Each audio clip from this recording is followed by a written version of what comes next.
Aquí estamos poniendo la mañana en camino, aquí estamos escuchando a Ale Balvis, que se presentará mañana en el Noa Noa. No sé por qué imagino que es un lugar, el Club de Pesca, el emblemático Club de Pesca Noa Noa, que Juan Raúl debe conocer bien. La verdad que no tengo mucho dato objetivo, pero siento que esos clubes de pesca han sido históricamente, creo que eso se ha cambiado un poco en los últimos años, pero que históricamente eran como un lugar de mucho encuentro político, ¿no? Encuentro informal, off the record, ¿no? Pero en todo caso, Juan Raúl ya me lo va a decir, a quien justamente le estamos dando la bienvenida. Hola Juan, bienvenido y gracias por ayudarnos, como siempre, a poner la mañana en camino. Bueno, un gran gusto. Sí, los clubes de pesca tienen esa tradición. Había un núcleo humano que luego se dispersó, que se reunía en el Club Armonía, donde iban muchos políticos, iba mucha policía, ¿eh? Yo fue donde aprendí más a conocer por dentro el instituto policial. Yo tengo idea de que la Armonía era propiedad del extinto dirigente político Óscar Magurno. Y después, bueno, no en esa zona del Parque Rodó, sino más hacia Punta Gorda, hay otra serie de clubes también de pesca, y ahí, bueno, era icónico. Después se interrumpió por la pandemia. Sí, claro. La rueda que ya había desbordado, empezó como una rueda de mate, después rueda de mate con picada, después un asado, y después eran multitudes de el ruso Mauricio Rosenkopf. Pero antes de fin del año pasado hicimos otra reunión del núcleo ese. Sí, es muy común que estos clubes de pesca sirvan como reunión de grupos más establecidos, más formales. De hecho, la Fundación Ayuí, que está muy activa en organizar programas de seguimiento, de formación, que ahora ha tenido una inyección de juventud muy importante y cuya directiva integro, bueno, nació en uno de estos grupos de los clubes de pesca. Mira vos. Bueno, Juan, yo decía más temprano, anunciando como cada semana tu visita, tu presencia, que es inexorable que en el marco del análisis internacional volvamos a pasar, como está ocurriendo desde hace semana, por Rusia, por Ucrania, por la comunidad internacional, etcétera, etcétera, etcétera.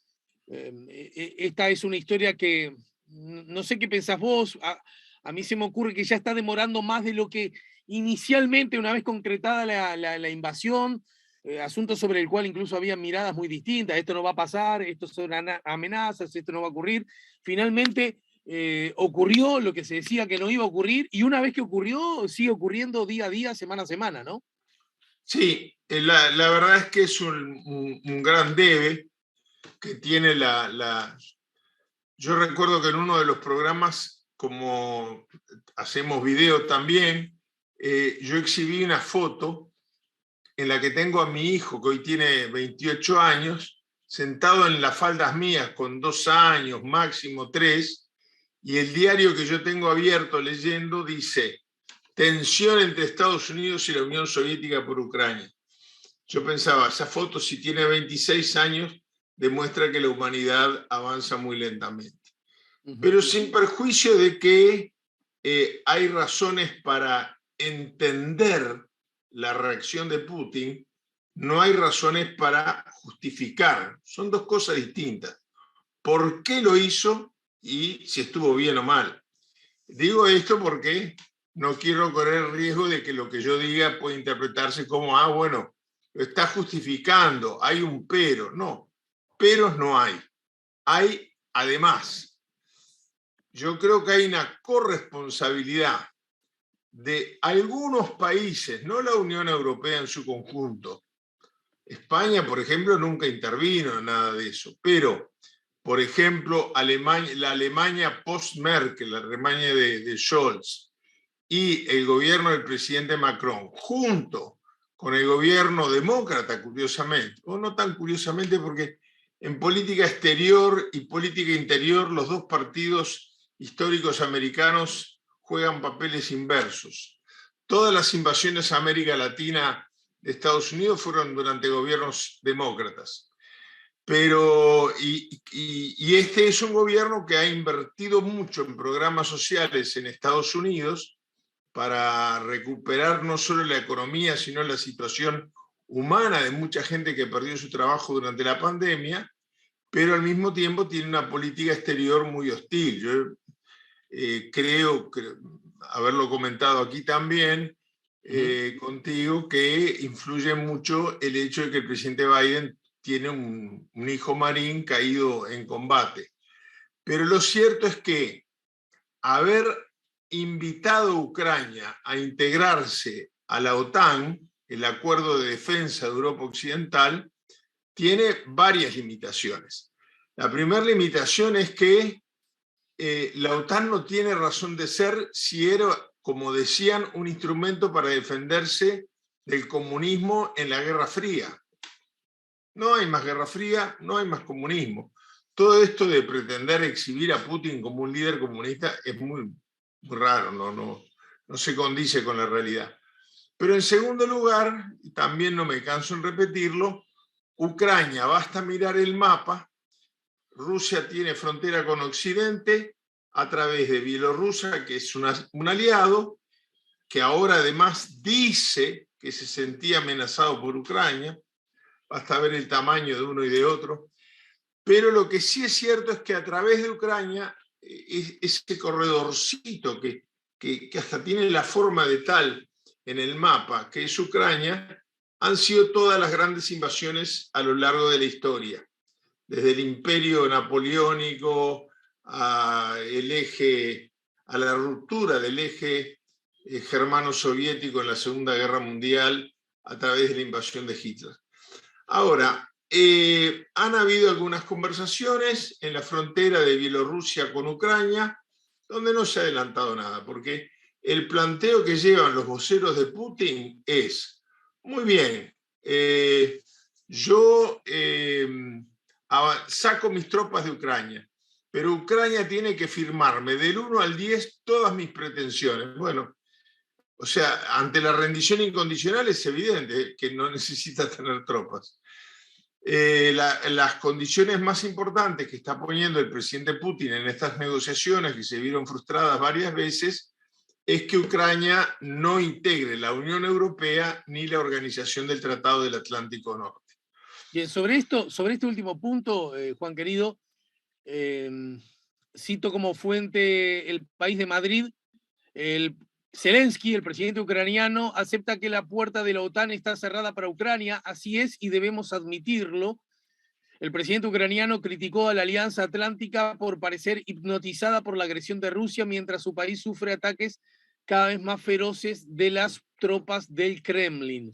El presidente ucraniano ahondó el martes la idea de que Ucrania nunca va a formar parte de la OTAN tras días de exigir sin resultados que la Alianza Atlántica imponga una zona de exclusión aérea sobre el país y cierre los cielos para evitar los ataques aéreos de las fuerzas invasoras de Rusia. El mandatario ha recalcado que la ciudadanía empieza a darse cuenta de que el país depende de sí mismo y de la ayuda de sus aliados, ha cargado contra la alianza y ha advertido de que otros países puedan ser los siguientes en sufrir la agresión rusa. Ucrania no es miembro de la OTAN, lo entendemos, ha dicho. Durante años hemos oído hablar de la supuesta puerta abierta, pero ya hemos oído que no debemos entrar.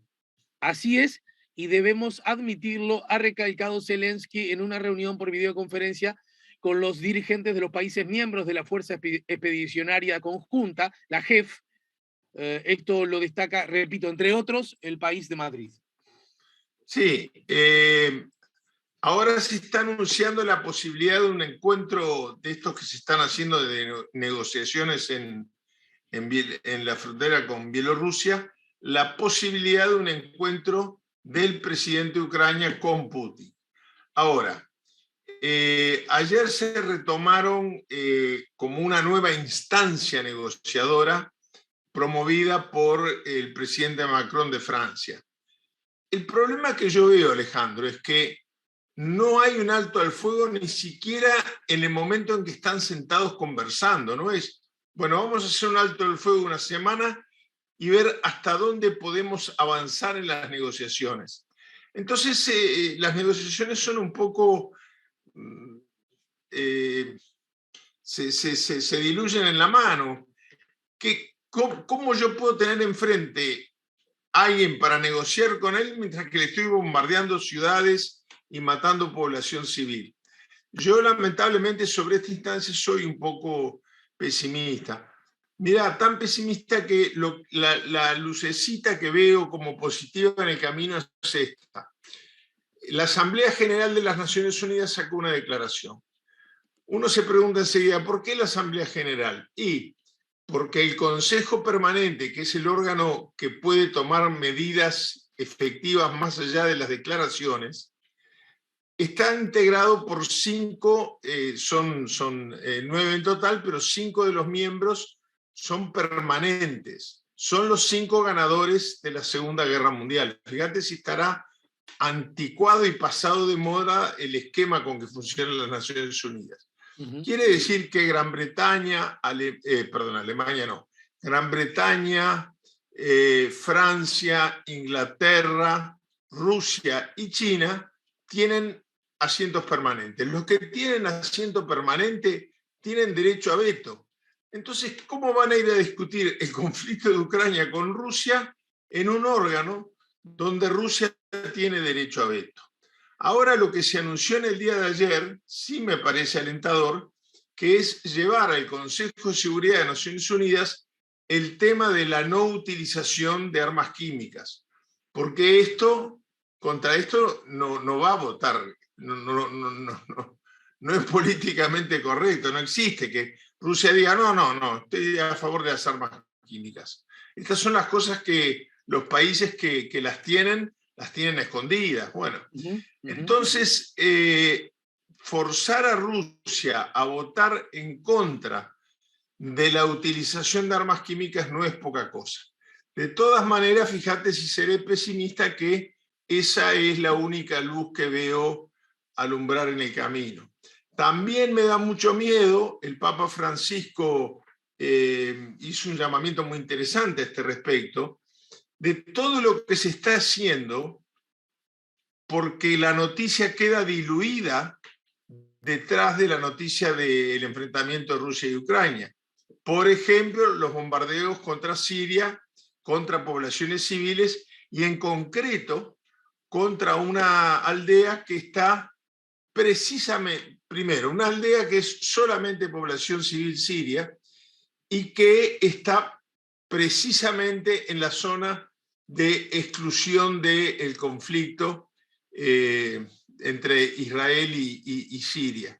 Entonces, da lástima también, da pena, causa tristeza que se esté utilizando el conflicto de Ucrania para disimular otras cosas bastante feas.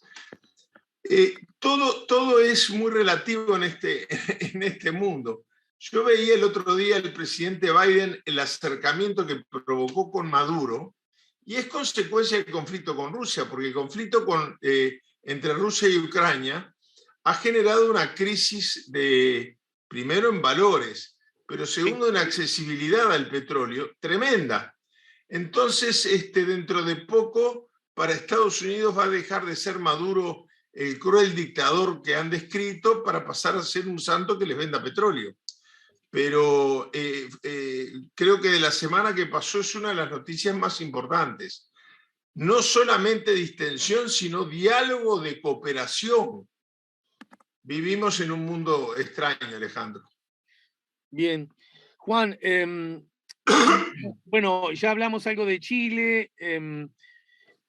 Perú sigue con ciertas marcadas inestabilidades, ¿verdad? De un gobierno que no ha logrado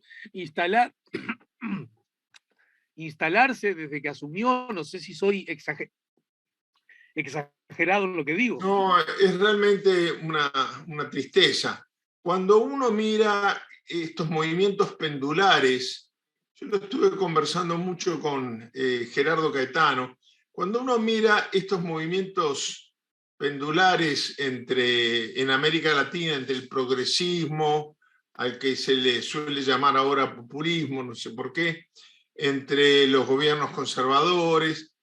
Bueno, en este momento el péndulo, bueno, marca el triunfo de Boric. Pequeñísimo paréntesis. Me emocionó muchísimo porque es una figura que, para no remover el avispero, en Chile ha caído en el olvido injusto. Me emocionó muchísimo ver el ingreso de la ministra de Defensa, que es nieta del doctor Salvador Allende, y la forma como los propios militares que bombardearon a la moneda con Allende adentro de la misma, le tuvieron que rendir honores. Realmente es erizante, ¿no?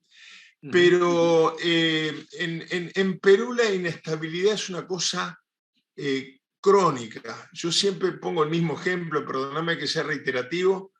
Generó hasta la única pelea grande que tuvieron cuando se reunieron en Guayaquil el Libertador San Martín y el Libertador Simón Bolívar, los dos grandes libertadores del sur de América.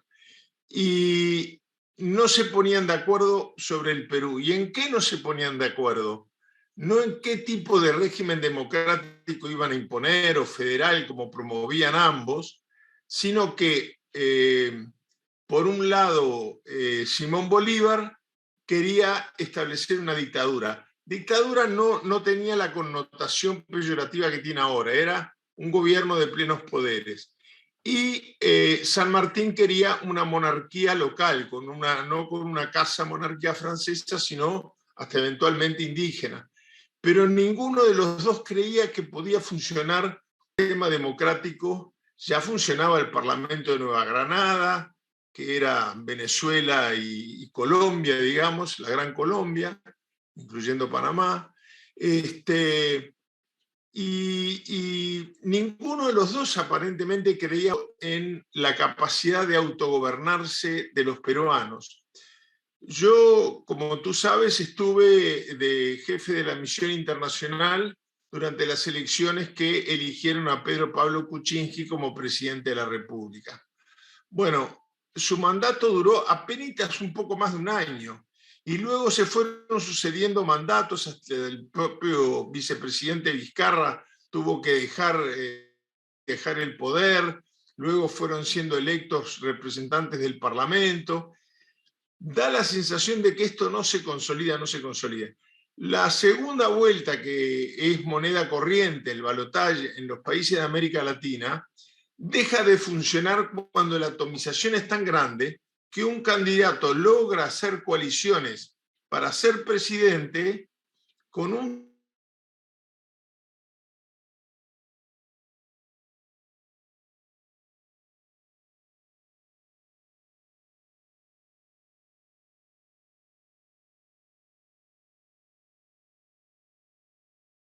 grado. Allí hay un régimen muy raro, porque es un régimen presidencialista típico, no es un régimen parlamentario tipo europeo, pero tienen la figura de primer ministro. Y el primer ministro debe presentar el gabinete designado por el presidente, pero lo tiene que presentar al Parlamento y tiene que tener un voto de confianza para que puedan asumir. Y acaba de fracasar el quinto intento del presidente Castillo. Entonces, ¿hasta cuándo puede? Yo ya estoy preocupado de que pueda ocurrir lo peor. ¿Hasta cuánto puede durar el Perú sin gobierno?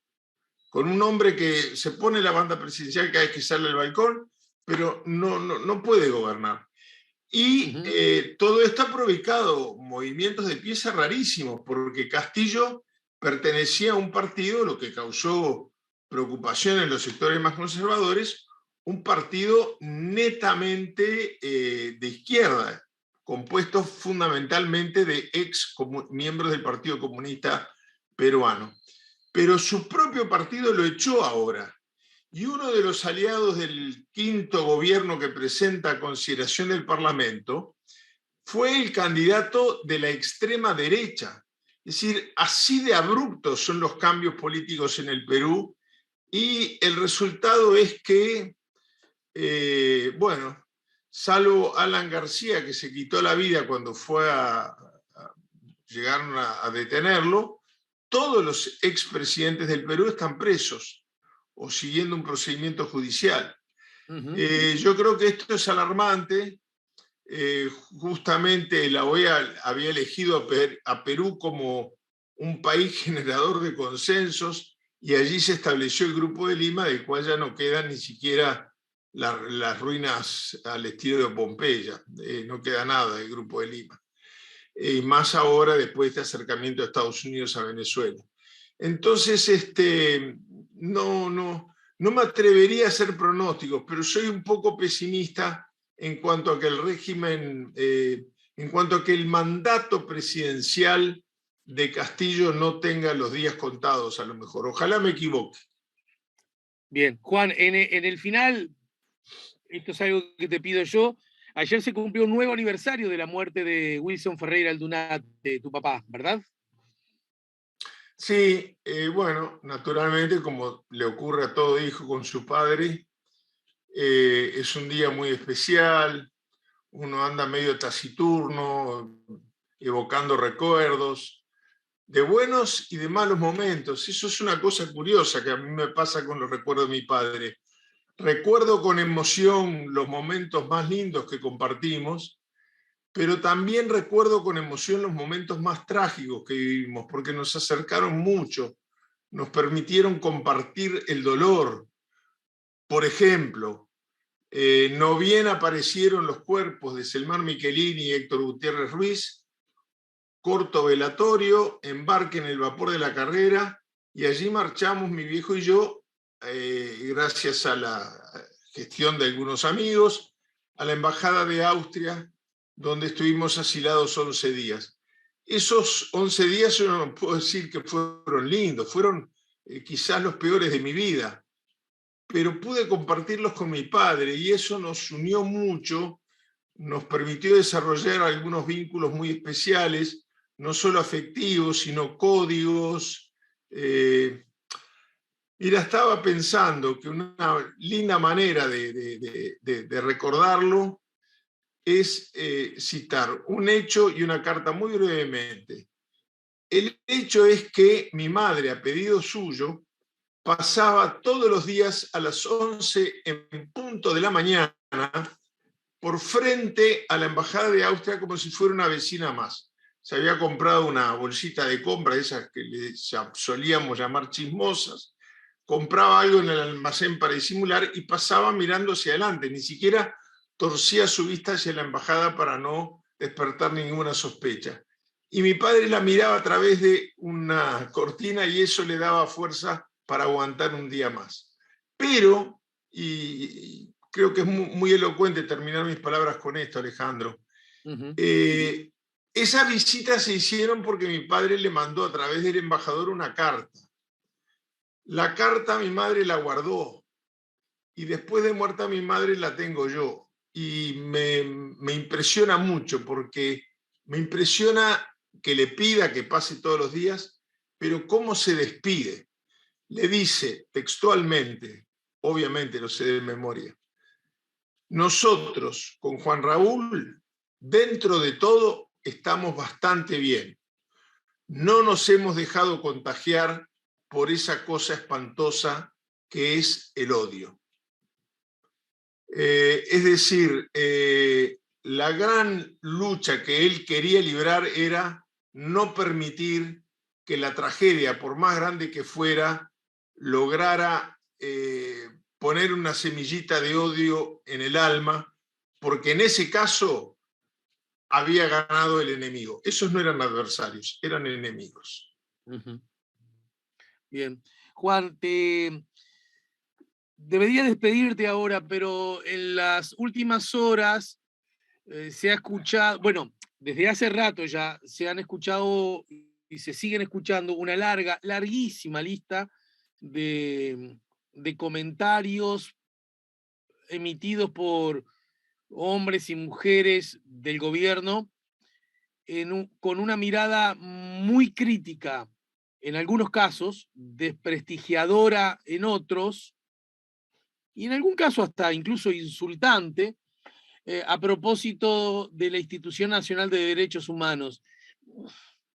me parece que puede ser muy útil para las ciudadanas y ciudadanos que escuchan La Mañana en Camino, escuchar tu opinión. Vos que integraste la institución, que fuiste miembro fundador de la misma como integrante, que el Parlamento no te renovó la integración. Recordemos que esta está integrada por votos parlamentarios, es decir, el poder del Estado que nos representa a todos.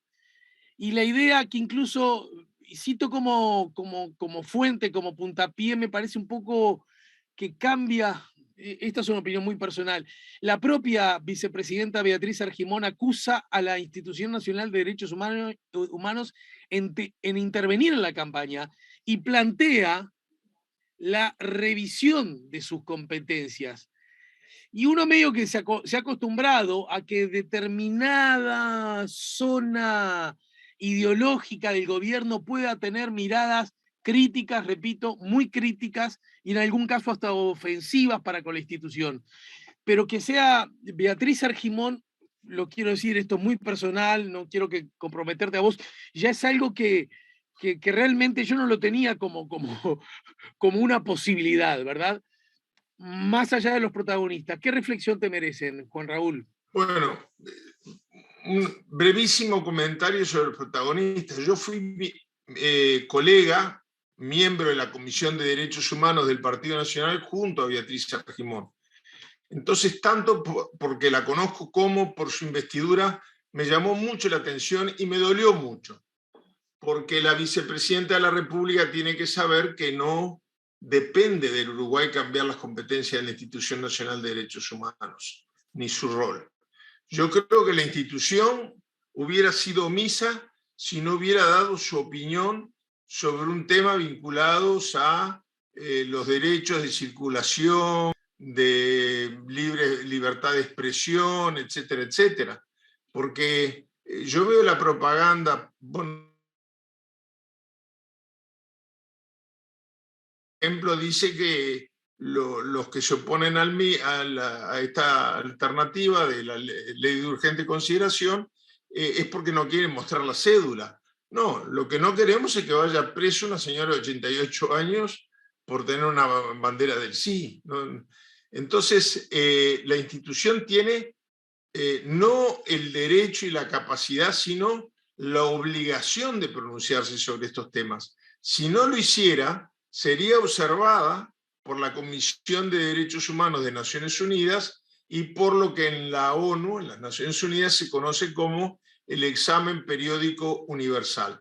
Ahora, en cuanto a revisar las competencias para legislar y limitar las competencias de la Institución Nacional de Derechos Humanos, lisa y llanamente no se puede. La institución nace fruto de un tratado internacional, el Tratado contra la Tortura y demás tratos crueles, inhumanos y degradantes. Es ahí, Uruguay es firmante del tratado y del protocolo facultativo y ya entregó los instrumentos de ratificación del Senado. Entonces, a partir de ahí, estaba obligado a crear la Institución Nacional de Derechos Humanos y Defensoría del Pueblo y esta a someterse como norma de funcionamiento a los principios de París. Quiere decir que son los principios de París aprobados por la comunidad internacional los que rigen la conducta de la Institución Nacional de Derechos Humanos. Por lo tanto, no puede depender del Parlamento. El Parlamento no puede limitar, por más que se enoje, no puede limitar, o que se enojen las mayorías, no puede limitar ni condicionar las competencias que el derecho internacional público le da a la Institución Nacional de Derechos Humanos, con la cual yo, debo decir, me siento totalmente solidarizado, como se lo hice saber a su presidente en la semana pasada. Bien, Juan, te abrazo, te agradezco y te invito a que nos reencontremos la semana entrante, ¿sí? Bueno, nos encontramos el miércoles. Muchas gracias, Ali, y un abrazo grande a toda la audiencia.